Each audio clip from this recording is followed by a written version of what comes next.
পাঠকৰ মাজত প্ৰভাতিক চিনাকি কৰাই দিয়া আৰৰ এগৰাকী বিশেষ ব্যক্তি কটন বিশ্ববিদ্যালয়ৰ সহকাৰী অধ্যাপক ডক্টৰ দেবাৰ্থ মৰাং।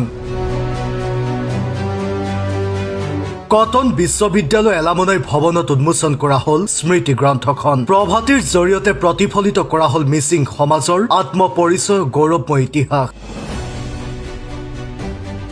কটন বিশ্ববিদ্যালয় কটন এলামনাই ভৱনত মিচিং সমাজৰ চহকী ঐতিহ্য সংস্কৃতি আৰু আত্মপৰিচয় গৌৰৱময় প্ৰতিফলন হিচাপে উন্মোচন হল এখন স্মৃতি গ্ৰন্থ প্ৰভাতী। গুৱাহাটী টেমাৰ চামুগুৰীয়া মিচিং সমাজৰ উদ্যোগত অনুষ্ঠিত এই বৰ্ণাঢ্য উন্মোচনী সভাত উপস্থিত থাকে বহু কেইগৰাকী বিশিষ্ট ব্যক্তি, সাহিত্যপ্ৰেমী, বুদ্ধিজীৱী আৰু সমাজৰ গণ্যমান্য লোকসকল। অনুষ্ঠানত উপস্থিত থাকে বিশিষ্ট লেখক পিটাৰ পেগু, বানে কেবাঙৰ প্ৰাক্তন সভাপতি বন্ধুৰাম পাৱেগাম, দেউৰী সাহিত্য সভাৰ প্ৰাক্তন সভাপতি ডক্টৰ খৰানন্দ দেউৰী, প্ৰভাতীৰ সম্পাদক কটন বিশ্ববিদ্যালয়ৰ সহকাৰী অধ্যাপক ডক্টৰ দেবাৰ্থ মৰাং, গুৱাহাটী টেমাৰ চামুগুৰীয়া মিচিং সমাজৰ কাৰ্যকৰী সভাপতি হেমচন্দ্ৰ মিৰি, সাধাৰণ সম্পাদক গোবিন্দ চন্দ্ৰ মিলি, কোষাধ্যক্ষ চেনিৰাম পাৱেকে ধৰি বহু কেইগৰাকী গণ্যমান্য ব্যক্তি উপস্থিত থাকে।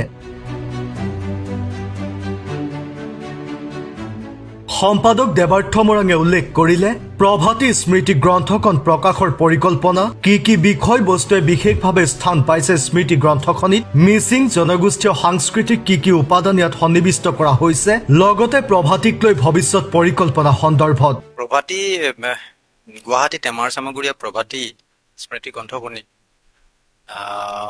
আৰম্ভণি বহু আগৰ পৰাই চলি আছিলে, কিন্তু কাৰ্যকৰী কৰিব পৰা নাছিলে বিশেষ কাৰণত। বিশেষকৈ COVID-19 সময়ত বহুখিনি পিছ পৰি গ'ল আৰু 2025 এপ্ৰিলত সাধাৰণ সভা পাতিলে সমাজে, টেমাৰ চামগুৰীয়া সমাজে গুৱাহাটীতে, আৰু আমাক তাতে নিমন্ত্ৰণ কৰিলে আৰু কৰাৰ পিছত ক'লে যে এখন স্মৃতি গ্ৰন্থ আমি উলিয়াব বিচাৰিছোঁ আৰু সম্পাদকৰ দায়িত্বটো বহন কৰিব লাগে। সেইকাৰণে মই ৰাইজে যেতিয়া তেনেকৈ দাবী উত্থাপন কৰিলে ময়ো সঁহাৰি জনালোঁ আৰু এনেকৈ 2026 চনৰ আজি মে 24 তাৰিখে আমি উন্মোচন কৰিব পাৰিম। প্ৰভাতী স্মৃতি গ্ৰন্থখন একচুৱেলি আমাৰ টেমাৰ চামগুৰীয়া যিটো মিচিঙৰ যিটো ফৈদ, সেই ফৈদৰ অতি সাংস্কৃতিক বা ভাষা বা অন্যান্য যিবিলাক আমাৰ সমাজত চলি থকা ৰীতি নীতি, সেই বস্তুবিলাকে বিশেষ ঠাই পাইছে, অধিকাৰ কৰিছে। বিশেষকৈ লেখাসমূহ তেনেকৈ আহিছে। বিশেষকৈ এই আমাৰ মিৰি, আমি অৰিজিনেলি মিৰি যিটো জনগোষ্ঠী, মিৰি জনগোষ্ঠীটো কেনেকৈ হোৱাংহো, ইয়াং ছিকিয়াং বা দক্ষিণ পূব এছিয়াৰ পৰা কেনেকৈ প্ৰব্ৰজন হৈ তিব্বত হৈ এনেকৈ অৰুণাচল প্ৰৱেশ কৰি ব্ৰহ্মপুত্ৰ উপত্যকাত উপনীত হ'ল, এই সম্পৰ্কে বিভিন্নজনে লিখিছে, প্ৰায়কেইজনে লিখিছে। বিশেষকৈ আমাৰ সভাপতি হেমচন্দ্ৰ মিৰি ডাঙৰীয়াই তেখেতে প্ৰায় খ্ৰীষ্টপূৰ্ব 2000 চনৰ 2000 খ্ৰীষ্টপূৰ্বৰ আগৰ পৰা এই প্ৰব্ৰজন আৰম্ভ হৈছিলে বুলি তেওঁৰ দেখাত উল্লেখ কৰিছে আৰু বাকীকেইজনো তেনেকৈ উল্লেখ কৰিছে। আৰু এই গোটেই কথাখিনি হ'লগৈ কি যে এটা জনগোষ্ঠীৰ বিভিন্ন উপাদান থাকে, বিশেষকৈ ধৰ্মীয় উপাদান থাকে বা সাংস্কৃতিক উপাদান থাকে বা অন্যান্য যিবিলাক যাদু মন্ত্ৰ বা বেজালি যিখিনি, সেইখিনিও থাকে। আৰু আমাৰ সাংস্কৃতিক উপাদান ঢোল বা পেঁপা, এই সকলোবিলাকো থাকে। গতিকে এই গোটেই বস্তুখিনি ইয়াত বহুকেইজন লেখকে নিজৰ নিজৰ লেখাত উল্লেখ কৰিছে।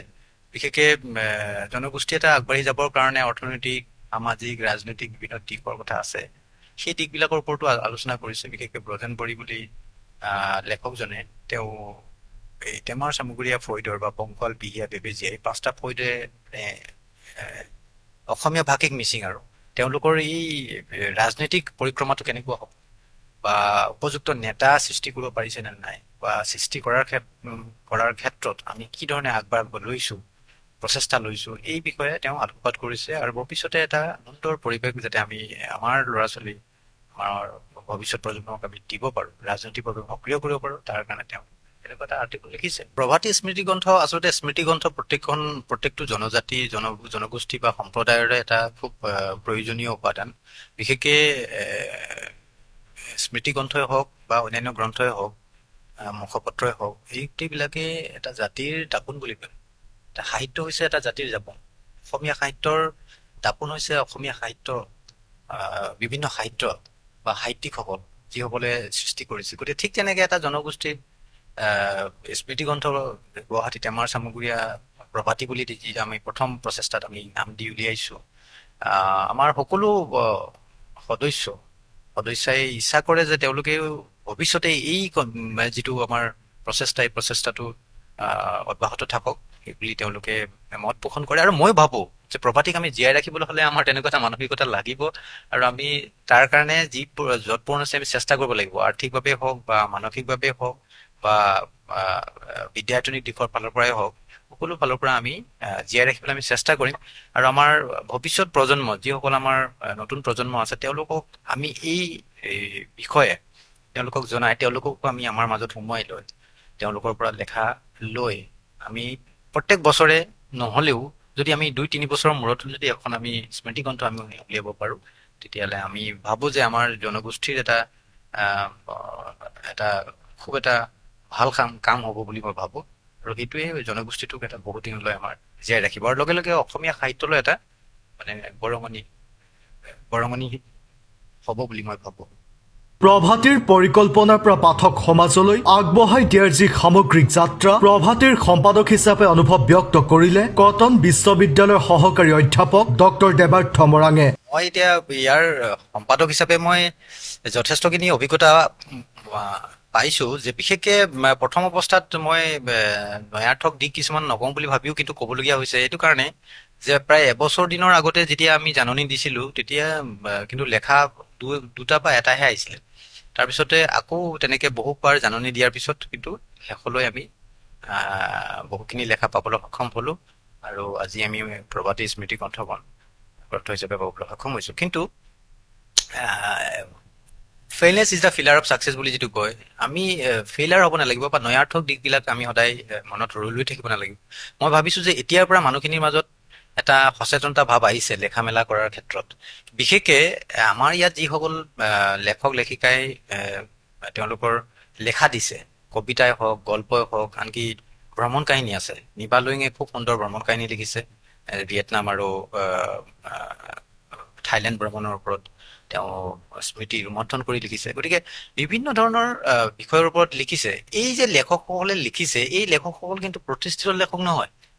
সেইটোৱে মোৰ কাৰণে এটা ভাল বা মই গৌৰৱবোধ কৰিছো যে আমি যিখিনি লেখক লেখিকা লৈ আমি স্মৃতি গ্ৰন্থখন তৈয়াৰ কৰিব পাৰিছো, তেওঁলোক প্ৰতিষ্ঠিত নহলেও কিন্তু তেওঁলোকৰ মাজত এটা ধাউতি আহিছে, লেখাৰ প্ৰতি বা পঢ়াৰ প্ৰতি এটা ধাউতি আহিছে। আৰু এই ধাউতিটোৱে মই ভাবো আগ্ৰহটোৱে এদিন তেওঁলোকক এনেকুৱা প্ৰভাতী বা এনেকুৱা অন্যান্য স্মৃতি গ্ৰন্থ জীয়াই ৰখাত আমাক প্ৰভূত অৰিহণা যোগাব। কাৰণ কি, এটা লেখা যেতিয়া প্ৰকাশ পায়, সেই লেখাৰ আঁত ধৰি তেওঁ উৎসাহ উদ্দীপনা পায়, আৰু পাই পেলাই নেক্সট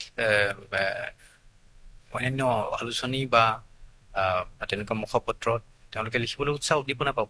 গতিকে মই ভাবো এনেদৰে আমি এটা সামগ্ৰিকভাৱে গোটেই সমাজখনলৈ, আমি অসমীয়া গোটেই বৃহত্তৰ সমাজখনলৈ আমি এইটো প্ৰেৰণা দিব বিচাৰিছো যে লিখা মেলাৰ যোগেদি আমি আমাৰ জনগোষ্ঠীটোৰ বিভিন্ন উপাদান আমি ৰাইজক জনাব পাৰো। আৰু এই উপাদানবোৰ কেৱল জনোৱাই নহয়, এই উপাদানবোৰ যে আমি আমাৰ জীৱন প্ৰণালীত ব্যৱহাৰ কৰি আছো, আৰু ই দৈনন্দিন এটা জীৱন প্ৰণালীৰ এটা অংশ হৈ আছে, সেই তাৰ মাজেদি আমি আমাৰ জীৱনটো আগবঢ়াই লৈ গৈ আছো। গতিকে এই গোটেই কথাখিনি এটা সামগ্ৰিক ছবি আমাক প্ৰতিফলিত কৰিব, আৰু সকলোৱে আমি একগোট হৈ আমাৰ জীৱন প্ৰণালী, আমি বৃহত্তৰ অসমীয়া জাতি জনগোষ্ঠীৰ মাজত আমি নিজকে এটা অংশ হিচাপে লৈ আমি জীয়াই ৰাখিবলৈ নিজকে চেষ্টা কৰিছো, আৰু আনকো আমি সহায় সহযোগ বা পৰস্পৰক যিটো সহানুভূতি, সেইখিনি কৰিবৰ কাৰণে আমি চেষ্টা আগবঢ়াই আছো। প্ৰভাতী গ্ৰন্থ উন্মোচনৰ জৰিয়তে পুনৰ উজাগৰ হ'ল মিচিং সমাজৰ চহকী ইতিহাস, সংস্কৃতি, স্বাভিমান আৰু ঐক্যৰ শক্তিশালী বাৰ্তা। News desk report, news daily Assam digital.